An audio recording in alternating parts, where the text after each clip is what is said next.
ശ്രീ നന്ദു, വളരെ പെട്ടെന്ന് ഇവിടെ SDPI വർഗീയ മുഖം വച്ചു പുലർത്തുന്നില്ല എന്നുള്ളൊരു പുതിയ സമീപനം LDF പറയുന്നു. ജമാഅത്തെ ഇസ്ലാമിക്ക് പഴയ മതരാഷ്ട്രവാദമൊന്നും ഇപ്പോഴില്ല എന്നുള്ള നയവുമായി UDFും പോകുന്നു.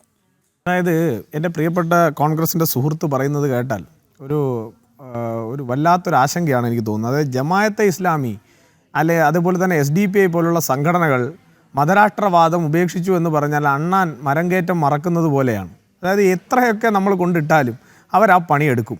അപ്പോൾ ഇങ്ങനെ ഈ കേരളത്തിൻ്റെ രാഷ്ട്രീയത്തിനകത്ത് ഈ പറയുന്ന രീതിയിൽ വർഗീയ വിഷം തുപ്പുന്ന ഇത്തരം ആളുകളെ സംരക്ഷിച്ചു പിടിക്കുന്നത് 4 വോട്ടിന് വേണ്ടിയിട്ടാണെങ്കിലും അത് ഉണ്ടാക്കുന്ന പ്രത്യാഘാതം കേരളത്തിനകത്ത് എത്ര വലുതാണ് എന്ന് ഇവർ മനസ്സിലാക്കുന്നില്ല. പിന്നെ എൻ്റെ പ്രിയപ്പെട്ട സുഹൃത്ത് തൗഫീഖ് വന്നിരുന്ന് പറയുന്ന ഒരു മുതലക്കണ്ണീർ ഒഴുക്കുകയാണ്. അത് കേരളത്തിലെ ശബരിമല അയ്യപ്പ വിശ്വാസികളെക്കുറിച്ച് ആലോചിച്ച് കോൺഗ്രസിനും ഒരു മുതലക്കണ്ണീർ ഒഴുക്കുന്നു എന്ന് പറഞ്ഞാൽ എത്ര ലജ്ജാകരമാണ്. സ്വന്തം നേതാവിൻ്റെ വീട്ടിൽ ഈ പറയുന്ന കൊള്ളക്കാരൻ്റെ കയ്യിൽ നിന്ന് പണം വാങ്ങിയവനും ആ സ്വർണം കൊണ്ടുപോയവനും അതിൻ്റെ ദല്ലാളും ഒക്കെ ഈ പറയുന്ന സൂപ്പർ പ്രധാനമന്ത്രി ആയിരുന്ന കാലത്ത് അവരുടെ വീട്ടിൽ എന്തിനാണ് പോയതെന്ന ചോദ്യത്തിന് ഇപ്പോഴും ഒരു ചരട് കെട്ടുന്ന കഥയ്ക്കപ്പുറം ഒന്നും പറയാനില്ല.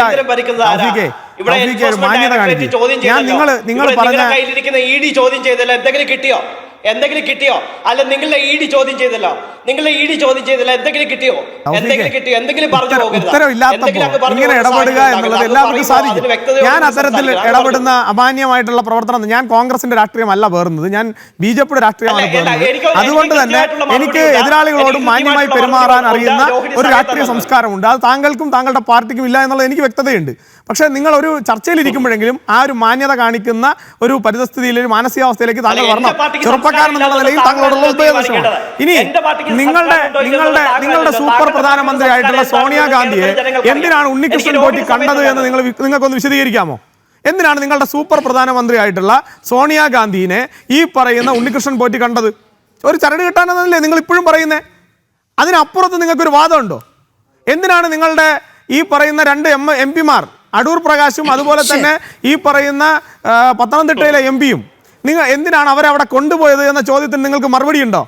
നിങ്ങളെ സംബന്ധിച്ചിടത്തോളം കട്ടത് ഇവരാണെങ്കിൽ ആ തൊണ്ടി മുതൽ വാങ്ങിയതും അതിൻ്റെ ലാഭം കൊയ്തതും ഇന്ത്യ സഖ്യം ഒരുമിച്ചാണ്, അതിൽ കോൺഗ്രസ് ഉണ്ട്, അതിൽ CPM ഉണ്ട് എന്നുള്ള സുവ്യക്തമായ നിലപാട് ഞങ്ങൾക്കുണ്ട്. ആ രാഷ്ട്രീയമാണ് ഞങ്ങൾ കേരളത്തിനകത്ത് പറയുന്നത്. അതിന് നിങ്ങൾക്ക് മറുപടി ഇല്ലാത്തിടത്തോളം കാലം ഒരു ചരടിൻ്റെയും ഒരു ഏലസിൻ്റെയും കഥയല്ലാതെ വ്യക്തമായി സാധാരണപ്പെട്ട ജനങ്ങൾക്ക്, അരിയാഹാരം കഴിക്കുന്ന ജനങ്ങൾക്ക് ബോധ്യപ്പെടുത്തി കൊടുക്കാനുള്ള കൃത്യമായ മറുപടി നിങ്ങൾക്ക് ഇല്ലാത്തിടത്തോളം കാലം നിങ്ങൾ നഗ്നനാണ് എന്ന് പറഞ്ഞുകൊണ്ട് തന്നെ മുന്നോട്ട് പോകുന്ന രാഷ്ട്രീയം ഞങ്ങൾ പറയും. അതിന് നിങ്ങൾക്ക് ഇത്ര വേവലാതിയുടെയും ബേജാറിന്റെയും ഒന്നും ഒരാവശ്യമില്ല. ശരി നന്ദു, ഞാൻ ഒന്നിടപെടുന്നു, സമയക്കുറവുണ്ട്. തൗഫീഖ് രാജൻ മറുപടി വളരെ പെട്ടെന്ന്. അതെ, എനിക്കൊരു വേവലാതി ഇല്ല. എനിക്ക് പറയാൻ സമയത്തല്ലോ. അതായത് നീലിമ, ഇത് ആരാണ് പറഞ്ഞു വെക്കുന്നത്?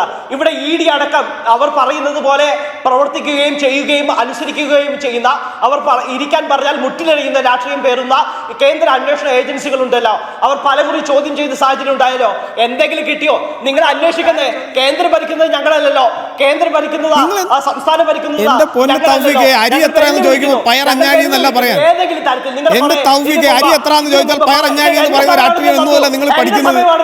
അങ്ങയുടെ സംസ്കാരത്തെ പറ്റി സംസ്കാരത്തിലല്ല അരി എത്ര എന്ന് ചോദിച്ചാൽ പയറഞ്ഞാഴി എന്ന് പറഞ്ഞാൽ സ്വാഭാവികമായിട്ട് ഇടപെടും. അത് സ്വാഭാവികമായിട്ട്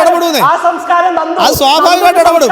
നിങ്ങൾ അരി എത്ര എന്ന് ചോദിക്കുമ്പോൾ പയറഞ്ഞാഴി എന്നല്ല. ഏത് കേസിലാണ് നിങ്ങളുടെ ED അന്വേഷണം നിങ്ങളുടെ ഈ പറയുന്ന ശബരിമല വിഷയവുമായി ബന്ധപ്പെട്ട് നിങ്ങൾ തോന്നുന്നത്? വെറുതെ വായിൽ വരുന്ന കോതയ്ക്ക് പാട്ട് പോലെ വന്നിരുന്ന് പറയരുത് കേട്ടോ.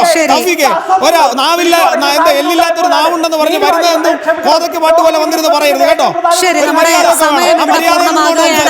ഞാൻ ഇടപെടുകയാണ്. എന്തായാലും തെരഞ്ഞെടുപ്പിന് ഇനി 2 നാൾ മാത്രമാണ്. ജനം വിലയിരുത്തട്ടെ എന്ന് നമുക്ക് പ്രത്യാശിക്കാം.